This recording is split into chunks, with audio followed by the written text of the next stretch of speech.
CM चाहते हैं चिराग जी, नीतीश कुमार या बीजेपी का? सीएम चेहरे के साथ चुनाव में जाना ठीक रहेगा या बिना चेहरे का? ए, बी और नन ऑफ द अबव? क्योंकि 30 का तो आपने मुझे पहले ही इंटरव्यू में बता दिया है, उस पर मैं बाद में आऊंगी। अंजना जी, जिस तरीके से आपने प्रश्न पूछा है, यही बचपन में कहावत हमें सिखाई जाती है कि कान को सीधा पकड़ो या घुमा के, तो आपने वो नाक को एकदम घुमा के पकड़ा है कि सीएम कौन होंगे। मैं इतना मानता हूं एनडीए के होंगे। मौजूदा परिस्थिति में मौजूदा मुख्यमंत्री नीतीश कुमार जी हमारे गठबंधन का नेतृत्व बिहार में कर रहे हैं, एनडीए का नेतृत्व बिहार में वो कर रहे हैं। मैं मानता हूं उन्हीं के नेतृत्व में हम लोग बिहार विधानसभा का चुनाव लड़ेंगे। आपने अपने दिल पर कितने किलो का पत्थर रखा है?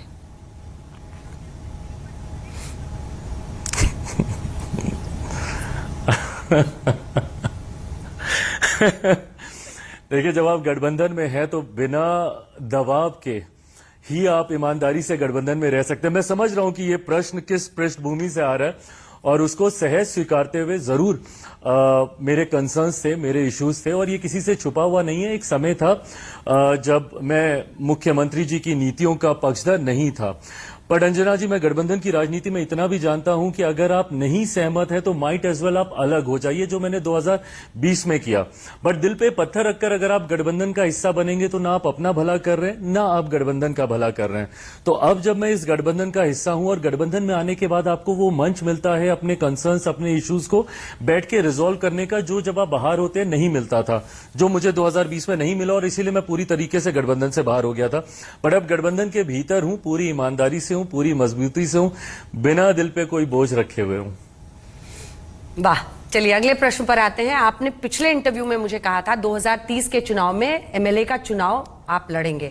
क्या 5 साल में आप पार्टी को ऐसी जगह पर पहुंचा देंगे? देखिए, आप युवा बिहारी, आप बहुत सारे कॉन्सेप्ट्स पे अलग अलग जगहों पर काम कर रहे हैं, लेकिन 2020 में आपके एक ही विधायक जीते, वो भी फिर जेडीयू में चले गए। तो प्रश्न ये उठता है कि पिछले चुनाव से 10 साल हो जाएंगे और इस चुनाव से 5 साल, क्या आप पार्टी को वहां तक ले जाएंगे जहां पर मतलब आपका वहां पर अगर विधायकी का चुनाव लड़ना है, तो मैं ये मानकर चल रही हूं कि आप शीर्षस्थ पद की तरफ बढ़ने वाले कदम को उठाएंगे?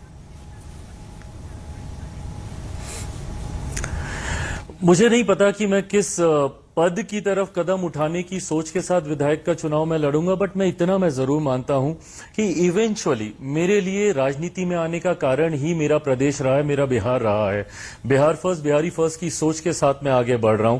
ऐसे में अंतोगत्वा बिहार की राजनीति में, एंड आई थिंक ये क्लैरिटी पापा को भी हमेशा थी, he was very clear that he wants to be in the centre politics.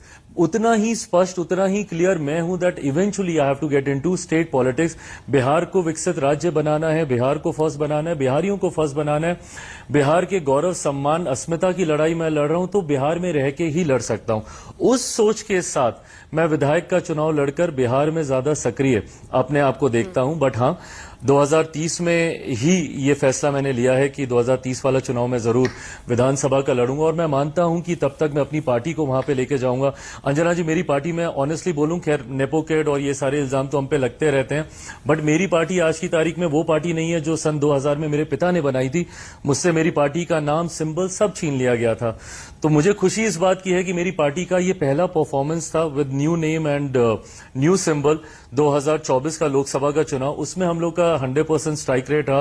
Party expansion mode में है। कई और राज्यों में, नागालैंड में हम लोग के 2 विधायक हैं, झारखंड में इस बार पहली बार हम लोग एक विधायक जीतने में हम लोग कामयाब रहे। तो पार्टी एक्सपेंशन मोड में भी है, पार्टी का विस्तार भी कर रहा हूं, और मैं मानता हूं कि 2030 बिहार विधानसभा का चुनाव आते आते तक पार्टी एक मजबूत स्थिति पे पहुंच जाएगी।